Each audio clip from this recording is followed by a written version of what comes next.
And the pastor sat in front of him and quoted scriptures to him for about 10 minutes, and suddenly the young man lurched sideways out of the church, collapsed on the floor, and was delivered. And he rose to his feet and walked up and down in the office saying, "Thank God I'm free. Thank God I'm free. Thank God I'm free." I have all the sympathy in the world for homosexuals, but I don't believe they need to stay homosexual. The church can welcome them, provided they change. Paul said to the Corinthian church, "Such were some of you." Not are some of you, but were some of you. Jesus has the power to deliver homosexuals. Prostitution, pornography. They call pornography a billion-dollar industry. What an industry. But it has very strong hold, and there are many in the church contaminated by pornography. And finally, sexual fantasy. There's a whole lot of people who fantasize about sex. Basically, fantasy is evil. So, if you have it, get rid of it. Then there are what I call lusts, other strong desires. One of the obvious ones is nicotine. If you are a compulsive smoker and you can't give up, you probably have a demon of nicotine. You can be delivered. I can say I've seen dozens of people delivered. Alcohol, again. If you're an alcoholic, you want to give up, you can't, you can be delivered. If you deal with it as a demon and hate it. Gluttony, that's just as dangerous as alcohol. Ultimately, it destroys life. Then there are various drugs. We can't go into the whole drug thing, but there are strange addictions, like sniffing airplane glue, which is quite common with young people. Lydia and I once dealt with a young woman who was a member of a Pentecostal church, and she told us with great embarrassment, she said, "I'm addicted to nail varnish." She said, "If I walk into the cosmetics department of a big store, I've only got two options. I can either buy nail varnish or run out of the store. I've got no other option." Well, when that demon came out of her, it tore her and it came out screaming.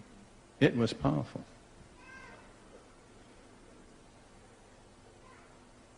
Now, many addictions are branches that grow on a bigger branch. So if you're going to deal with the addiction, you probably have to deal with the bigger branch. The bigger branch is usually frustration. When people are frustrated, they turn to something for consolation. Drink, food, who knows what, drugs. So it's not enough in many cases to deal with the addiction, you have to deal with the frustration. Let me give you a simple example based on experience. You've got two women, each of whom has a husband who's unfaithful, runs around, spends too much money, and doesn't show much love for his wife. So they're both frustrated. One of them is an Anglican. She moves in pretty high society, and her solution is the cocktail cabinet. She just has to walk across the room and take a drink, and she becomes an alcoholic. The other is a Church of God. And, I mean, cocktail cabinets are not even in her vocabulary. So, but she has to find some comfort. Where does she go? Tell me. The refrigerator, that's right. Takes out an ice cream and becomes an addict. Yes or no? Are there people who are addicted to soft drinks? There are. Coke. I understand it's called Coke because one of the initial ingredients is cocaine. Do you know how many pints the average American drinks of soft drinks? 37 quarts every year. And I don't drink any, so they drink my share too.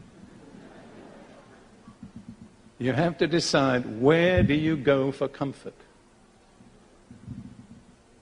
Because in times of pressure, we need something to take the pressure off. And usually what we need becomes an addiction.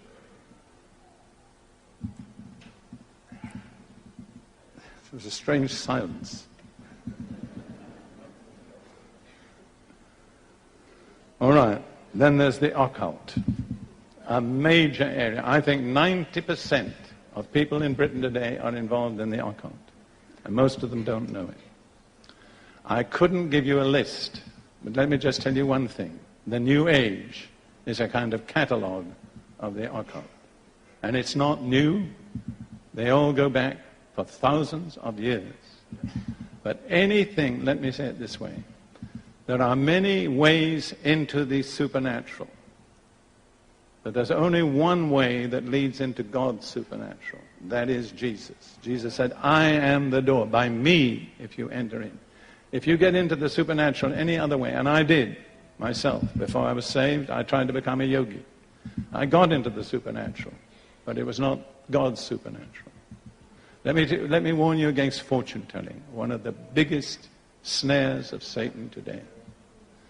In Acts 16, Paul and Silas arrived in Philippi, and there was a girl with a spirit of divination. That's fortune-telling. Actually, what the Greek says, she had a python spirit. That's all it said. Because python was the snake associated with fortune-telling in Greece. And she followed Paul and Silas, saying, these men are the servants of the Most High God who show to us the way of salvation. Remarkable. Every word she said was true, and she was the first person in Philippi to identify the apostles. And she was a servant of Satan.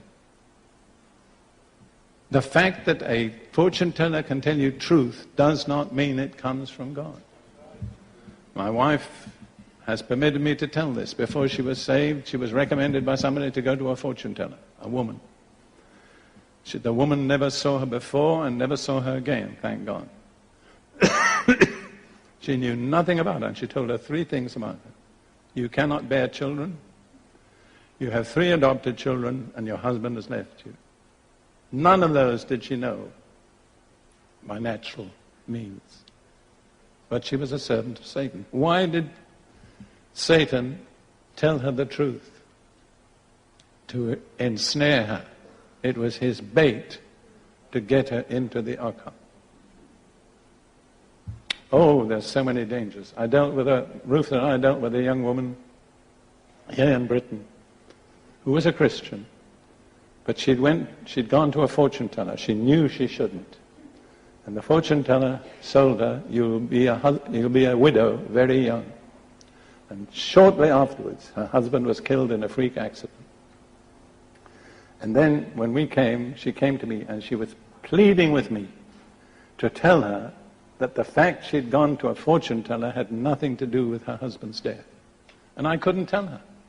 I did everything I could to comfort her, but I believed in a way it was a connection. I remember once I was praying for a woman who needed deliverance. She'd been a spiritist. And I was getting pretty tired because she wasn't really cooperating. And in the middle of it all, she suddenly said, I see you in a car and it's wrecked against a tree. And I thank God I was on my alert. And I said, you lying spirit, I'm not going to be in any car that'll be wrecked against a tree. And I never have been. That was more than 30 years ago. But suppose I had said, oh, isn't that awful? I'm going to be in a car that's going to be wrecked against a tree. You know what I'd be doing? I would be submitting to Satan's destiny for my life. And I would easily open the way for it to be fulfilled. There is a move in the charismatic movement which is mistakenly called prophecy, which tells people you can get a word from the Lord. And we've had them in some churches I've been in. They come around and they say, how many of you want to hear from the Lord? I'll pray over you. I call it charismatic fortune-telling. I do not believe it is from God. And I've seen lives and churches wrecked by it. We need discernment. Listen, there's 2 different ways of being guided. Number 1 is the regular, normal way. It's from the Scriptures. Number 2 is special guidance by prophecy, revelation, vision. But if you are not following number 1, you have no right to ask for number 2. You understand me? In other words, if you're not walking according to the revealed will of God in the Scriptures, don't ask God for a supernatural revelation, because you'll get the wrong God. Well, all right, I can't take more time than that. False religions. I believe every false religion is demonic. And I'll list some without commenting on them. Christian Science, Unity, Islam, Baha'i, Freemasonry. I want to comment on that. I've summoned one of the most deadly snares of Satan. And it usually makes people violent. We have seen some very violent deliverance from people who had an involvement in Freemasonry. It also affects children. We've seen some terrible cases of children that were not normal as a result of involvement in Freemasonry. And if it's in your background, you need to renounce it. You may have an uncle or a grandfather who was a Freemason. It's bringing a curse on your life. All right, Jehovah's Witnesses, Theosophy, Humanism, and all Oriental cults, in my opinion, are demonic. Then there are heresies. That's departures from the Christian faith. And my little list, which is by no means incomplete, is Mormonism, reincarnation, and all religions that emphasize salvation through works. Okay? They're all demonic. Then there's the physical body. And the list here could be endless. Many different forms of infirmity and pain are demonic. And you only look at the ministry of Jesus to see this. He dealt with many sicknesses by casting out the demons. I'll just give a little list of some of the evil spirits of infirmity or sickness that I have personally dealt with. And this list could be 3 times as long. Number 1, epilepsy. Now, I do not say that all sicknesses are necessarily demonic. You have to have discernment. But if I did have to pick one sickness that I consider to be demonic, it would be epilepsy. And I have seen many epileptics delivered. If an epileptic comes to me now for prayer, I say this: listen, I'm willing to pray with you, but there could be a battle. If you're willing to fight along with me, I'll pray for you. But if you expect me to do all the fighting, I won't pray. Then another very common one is stress. Stress is a person, not a condition. Migraine. Many different forms of head pain and nerve pain. Allergies. Now, I don't say all allergies are demonic, but I know a whole lot are. Let me tell you one really fascinating story. Years ago, a mother came to me with a boy of about 4. And she said, "Pray for my son." I said, "What's the matter with him?" She said, "Allergies." I said, "What kind of allergies?" She said, "Food allergies." I said, "Tell me what he's allergic to." She said, "Tell me what he isn't." Well, I said, if I pray for it, I'm going to deal with it as an evil spirit. Do you accept that? She said, "Okay." So I sat down beside this little boy and I said, "Now, I want you to know that there's a bad spirit in you that keeps you from eating the things you really like.